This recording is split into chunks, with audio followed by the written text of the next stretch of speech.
My name's Michelle Major and I support people to share their lived experience. I'd like to open with a quote from Darren McGarvey, a well-known Scottish social commentator, rapper and writer whose rise to fame was largely based on his ability to share his lived experience of poverty in Glasgow. Having spent time writing about poverty, inequality and social justice, Darren's latest work looks inwards at the industry of sharing lived experience. Reflecting on his own experiences of sharing his story, Darren writes, "Our desire to help others, to participate, to be seen to be achieving, and yes, to gain affection and security and love, is often so overwhelming that we push aside any lingering doubt as to our fitness to engage in the risky public exhibitionism which may come to define us. And let's not forget, we decant our traumas into a rowdy and unforgiving public square where once disclosed, they cannot be undisclosed." One person that I work with often says that you can't unring a bell. And that's the premise of what I want us all to consider when deciding to share our lived experience, whether that's as part of research, evaluating services, or influencing policy change. You might be familiar with that feeling that Darren talks about, that lingering doubt.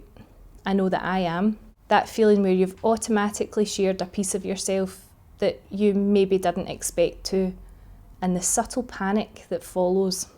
I'm here to tell you that that instinct is worth listening to.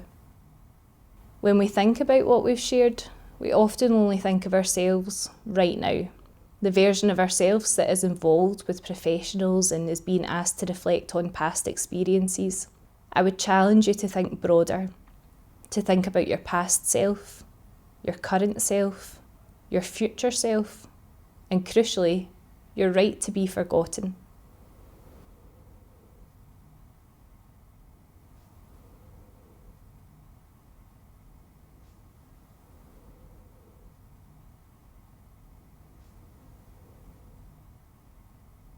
Sometimes we're sharing experiences from many years ago, and on those occasions, it's helpful to think about the other people who were part of your life at that time.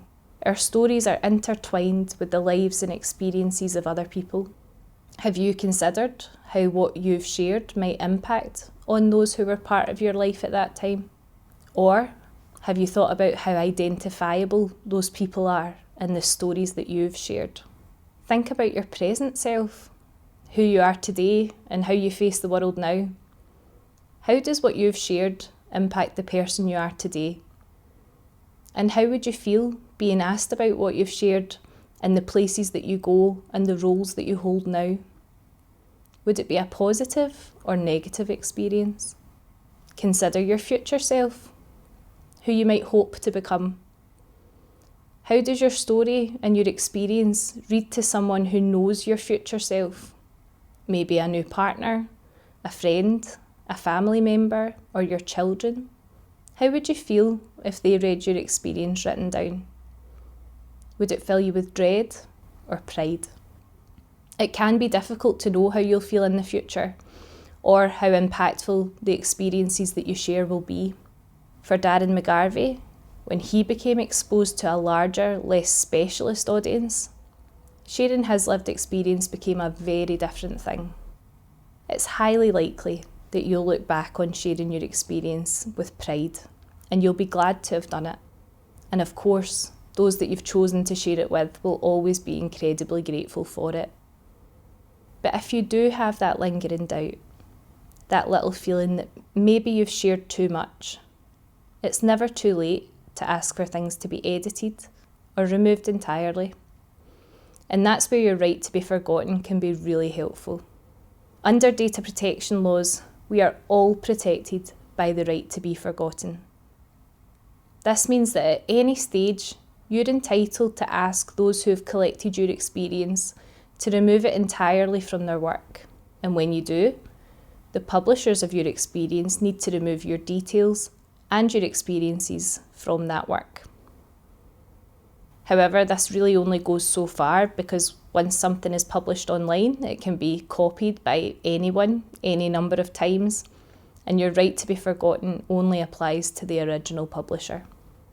Sharing stories is a natural human experience. It's something that we all do all the time.